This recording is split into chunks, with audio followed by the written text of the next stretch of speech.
सम्भाषणसन्देशसंस्कृतमासपत्रिकायां प्रकाशितानां बालकथानां ध्वनिप्रसारणम् इदं बालमोदिनी इति। पूर्वं कश्चन महाराजः आसीत्। कदाचित् सः कञ्चित् सन्यासिनम् अपश्यत्। तस्य समीपं गत्वा नमस्कृत्य उत्कृष्टं तत्त्वं किञ्चन उपदिश्यताम् इति प्रार्थितवान्। तदा सन्यासिना उक्तम्, अपेक्षिता योग्यता इदानीं नास्ति भवतः इति। बहुधा अनुरोधः कृतः चेदपि तेन उपदेशदानं न अङ्गीकृतम्। तस्मात् खिन्नः राजा कोपेन स्वभवनं गत्वा मन्त्रिणम् आहूय, अहम् उपदेशं प्राप्तुमिच्छामि, अतः एकं पण्डितम् अत्र आनय, सः सन्यासी अपि आनीयताम् इति आज्ञापयत्। पण्डितः सन्यासी च आगतवन्तौ।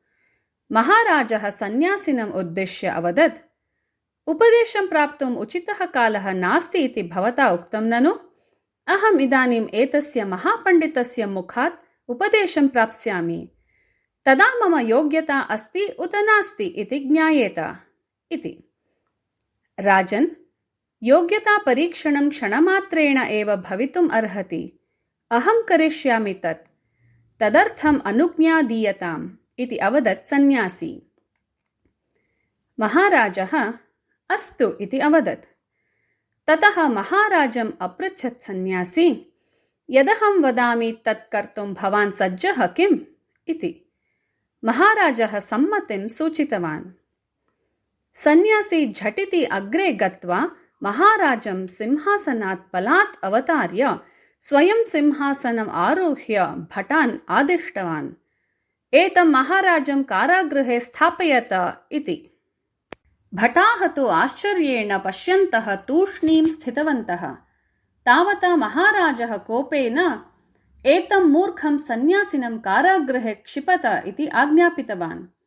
तदा सन्यासी सिंहासनात् अवतीर्य महाराजमुद्दिश्य अवदत्, राजन्, भवान् कारागारे स्थापनीयः इति अहम् आज्ञापितवान्, किन्तु एते भटाः मम वचनं न पालितवन्तः। भवतः आज्ञानुसारं मां कारागृहे स्थापयितुम् उद्युक्ताः अभवन्ते। एतस्मात् स्पष्टं भवति यत् कः वदति इत्येतत् अवलम्ब्य कार्यं प्रवर्तते इति। उपदेशः अपि एवमेव। कः उपदिशति इत्येतत् भवति मुख्यम्। तम् उपदेशं प्राप्तुम् अपि काचित् योग्यता आवश्यकी इति। महाराजः स्वस्य दोषं ज्ञात्वा क्षमां प्रार्थितवान्।